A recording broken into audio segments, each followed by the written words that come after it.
Hello, everybody.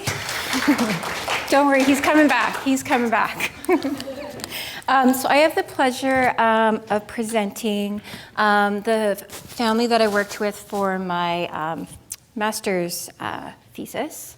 And the name of my study was The Implementation of a Culturally Appropriate PBS Plan by a Japanese mother of a boy with autism.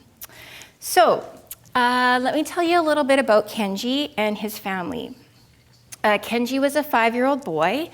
He lived at home with his mother, father, and his older sister. He was very active. He was a really healthy boy, rambunctious boy. He enjoyed being outdoors, playing with his 2 dogs in the backyard. He also really liked to watch TV, no big shock, in particular Japanese, animated Japanese programs, which kind of impeded, it was a little bit problematic when we come looking at the routine we're going to look at in a moment. His main means of communicating was through contact gestures, so leading people to where he wanted or bringing them things. He was starting to use some picture symbols as well. And he did have some vocalizations, but they weren't very consistent at all. With regards to his family, they had immigrated to Canada 10 years prior. His mother was a homemaker, so she spent most of the time at home with the children. And his father was a sushi chef. So he wasn't home a lot. He worked long hours, and the study really was managed. And I worked with the mother for the most part because he just wasn't around. As well as there was the older sister, which I previously mentioned. Some of the problem behaviors that were evident with Kenji when we started the study, non-compliance, just wouldn't listen. Mom would tell him, come eat, would ignore her. Physical resistance, a lot of whining and crying. If you tried to shut off the television, he would leave the assigned area of where we were trying to engage with him, and he would take his clothes off, which was very, very embarrassing for the family. It would be for any family, and this was a Japanese family, and this child would try to take us off his clothes in the community when things weren't going his way. Based on discussions with the mother, she decided that the target routine she wanted to focus on was the dinner routine. And that was going to be with herself, Kenji, and the sister. So in conjunction with Emmy, through the use of a functional assessment, as well as the cultural assessment tool that Joe had mentioned earlier, we put together a PBS plan. Okay, so there's kind of 3 main areas that we're going to look at, some basic strategies. The first are some preventative strategies. So first, we wanted to look at limiting the amount of food that Kenji ate before dinner. And when I say we're working on the dinner routine, it was about properly behaving at dinner. It wasn't about food selectivity and things like that. He was a good eater, thankfully. He just didn't want to eat. He wanted to eat on his own time, in his own way. He did not have any good table manners. So we were just focusing basically on those aspects of the dinner routine. Secondly, providing Kenji with advanced warning. So before starting the study, Mom would just kind of try to move him to the table. And so we worked on giving him some time to know that this transition was going to happen. Using various visual strategies with him, so sequences of what the events were going to look like. It was really good just having symbols around of, no, you can't access the TV right now. It actually made a huge difference to this kid. So things like that we used around the home. Time timers to indicate how long he had left of something. And lastly, use of positive contingency statements. Teaching strategies we looked at, using proactive task prompts, in particular in relation to teaching him some better meal-related behaviors, so how to eat properly with utensils, using napkins, using his picture symbols to communicate for things rather than just for grabbing for food. Brady mentioned teaching him how to use those picture symbols and better ways to communicate. It was mostly a combination of picture symbols and some sign. And he often paired the sign with some vocalizations as well. And lastly, teaching him to keep his favorite things in a designated area. He would kind of have this hoard of things that he would bring with him to the table, and it just got in the way of him actually eating his meal. So it was like teaching him, okay, you know what, this has to go here. When you're done your meal, you can have access to it again. Some of you guys are nodding. You guys know kids that do that. And lastly, consequence strategies, providing praise, physical affection, and preferred foods contingent on desired behavior. We're going to come back to this aspect of praise in a little bit. Giving a preferred activity contingent on eating the meal, because this wasn't happening before. It was like free access, free access, free access. You want me to shut my TV off? Forget it. So we had to really work on that. If there was any minor problem behavior, so things like fidgeting at the table, not using utensils properly, a lot of ignoring and redirecting, so teaching mom how to do that. And lastly, for major problem behavior, clear the area of things, because he liked to throw and clear shelves, and just wait till he calmed down. And actually, it really, I don't think maybe once that it came to that when we're actually in the intervention phase. As well, with the cultural assessment tool that we used, there were 3 points that were obtained from that helped us enhance the PBS plan. The first was incorporating both English and the Japanese languages into the dinner routine. Mom felt most comfortable speaking to the children in Japanese. However, upon further discussion, she also wanted to use English, in particular around the picture symbols and the signs she was encouraging to use, because that could carry over to places like school. So that was her decision that she wanted to do that. Secondly, teaching table manners similar to those taught to children in Japan. So, making sure things were neat, using your napkin, that food wasn't always kind of spilling, all over the table. The only thing that we didn't use is chopsticks. She was fine with having him use a fork and spoon. And lastly, adapting positive reinforcement strategies so that they are culturally comfortable to the mother. And this for me was a big learning experience. And when we started doing the work, it was like, well, try praising like this, and giving all the ways that in my work as a behavioral consultant that I usually work with children. And she really struggled with it. So a lot of it was coming back and working together and being like, what's going to work for you? So a lot of it, and just watching her too. So what was easier for her was often just physical affection, a pat on the back or on the head, using some little tangibles, and just encouraging her to use words in Japanese too, because it was hard for her to use a lot of the English language at times.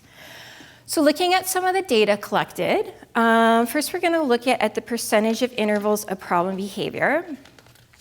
So looking here on the y-axis, we got the percentage of intervals of problem behavior. And on the x-axis, we got the number of sessions completed. And as Joe had previously mentioned, my study was a withdrawal design. So you can see the different phases here: baseline, intervention, withdrawal, return to intervention, and a follow-up phase. So looking at baseline, you can see there was quite high instances of problem behavior with an average of around 78% or so. 87% of problem behavior. So most of the time he was engaging, and there was a lot of issues throughout the routine. With regards to moving into the intervention phase, there was a drop in problem behavior to around 16.7%. This data point here was a little higher. This had mainly more to do with him not using utensils and stuff properly. So we worked with mom on teaching her to use more proactive supports to get him to use it properly beforehand rather than after the fact. So that kind of helped things out a lot. With the withdrawal phase, basically we asked mom to try to go back and do what you did before I even was ever here, which is kind of hard, right? So there was an increase, statistically significant increase back to 45.3%. It wasn't quite as high as it was in baseline, but there was an increase back to challenging behavior again. With the re-implementation of the plan, drastic drop. Like he kind of wanted his structure back, basically. He started to look, this is working for me, right? So we were at around 2%. Percentages of intervals. And after a 3-week follow-up, it stayed at that. Looking at routine steps completed for Kenji. So mom had, Emmy, that was Kenji's mom, outlined 7 steps that she was hoping that he would be able to complete as part of the routine. And so this looked at whether he was able to meet these steps. So you'll see here on the y-axis percentage of steps completed, and on the x-axis sessions. And again, we're looking at the top portion of the graph. So when we first began in baseline, nothing. He wasn't meeting any of the steps. It was at 0. With looking at intervention, you can see that he was meeting most of the steps. He did have this one difficult day here, and again, it was mostly around some of the table manner stuff. That was that same I was talking to you about in the previous slide, so we had to just work on that. With withdrawal, we see a declining trend there with number of steps completed. Intervention, back up to near, I think it was around 95%. And then follow-up, he was at 100% of the steps completed. So he was maintaining all the steps fairly easily. Also, too, we looked at the latency of minutes, either to the termination of the routine or completion of the routine. So what we basically looked at, we said, okay, if he reaches a certain level of behavior after 3 minutes, so we're going to go for 3 minutes. If he reaches a certain level of behavior after that, we're going to stop, okay? Or we'll keep going until we're done the routine. So you can see here, on the y-axis we got minutes, x-axis sessions. He wasn't getting past 3 minutes in baseline. We were reaching the criterion level of problem behavior every time. Within the intervention phase, his ability to, and that was the same with both, baseline and with the withdrawal phases. And the routines were terminated 5 out of 6 times. And not even on the 6th time, it barely got past 3 minutes. With the 2 intervention phases, there was an increase in the amount of time he spent at the table. It ranged from around 7 to 10 minutes. It wasn't a long time, but actually the sister didn't sit for much longer either, and mom was quite happy with that. And he was completing all the steps in the routine 7 out of the 8 times. So he was participating in the routine. And this continued on into follow-up as well. Joe had mentioned that we were also looking at collecting some contextual fit ratings. So we did this a few times within the study. And this was along a 5-point Likert scale, 0 being not fit at all, 5 being extremely fit with my family. So the overall rating that we got was 4.7, which was very good. Some of the comments that Emmy had made when she was filling out the documents. When I was little, the whole family ate together. Now I'm glad he joins in. It's nice, right? We can actually eat like a family together. Another thing she had mentioned, at first I thought it was going to be really hard, but it became a natural thing. It was easier than I thought, so I can continue to do it, which was really nice to hear, that she wasn't feeling like she had to work really hard every time to make this happen. Another thing we looked at was parent treatment integrity. So there was also a list of steps that were identified for Emmy to complete as well throughout the study. So when we broke down looking at kind of the way she was participating in her abilities, when we first look at accurate use, it was at 67%, which to us was a little low. It's good, right? But still not as high as we thought it should be. Inaccurate use was only 4.57%. But the non-occurrence of her doing the steps was at 27.9% because it was a meal that included the meal prep. She was supposed to be part of, doing some of the preparation for the meal, which didn't include some of the steps. So when we teased that piece out and just looked at the time where she was actually able to look at using the steps, she was accurately using them 93.5% of the time. So that was kind of really informative to us when looking at the data, was to kind of being able to look at this area a little bit differently. With regards to qualitative findings, there were 3 areas. So this was again based on a written journal that I'd kept throughout the whole process. And there were 3 different themes that kind of emerged after going through this whole process. The first was building and maintaining rapport informed by cultural knowledge. So understanding and working through communication barriers, which became evident. Mom could communicate in English, but it wasn't her first language. And it wasn't only the verbal communication that was difficult at times, there was also a lot of the nonverbal stuff that I really had to learn a lot about too. Just because Mom nodded didn't mean she agreed with me. And that was something I had to figure out through, further conversations and build. And a lot of it was the rapport being, it's okay if you don't agree with me. That's all right. We'll, let's kind of figure this out together. As well as looking at adapting my own communication and teaching style as well. I kind of was going in and doing things kind of the way that I was used to, and I had to change that at times. I had to learn to speak more concisely. I actually learned a little bit of Japanese from my cultural mentor, which I'll speak about in a minute. So those are things that I had to learn to do to make this process work more smoothly. Secondly, obtaining guidance from a cultural interpreter.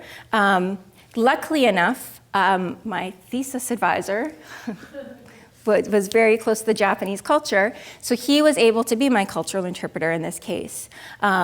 So we looked at things like, he provided me literature to read in Japanese, looked at decoding some Japanese cultural rules, also looked at learning some common Japanese phrases.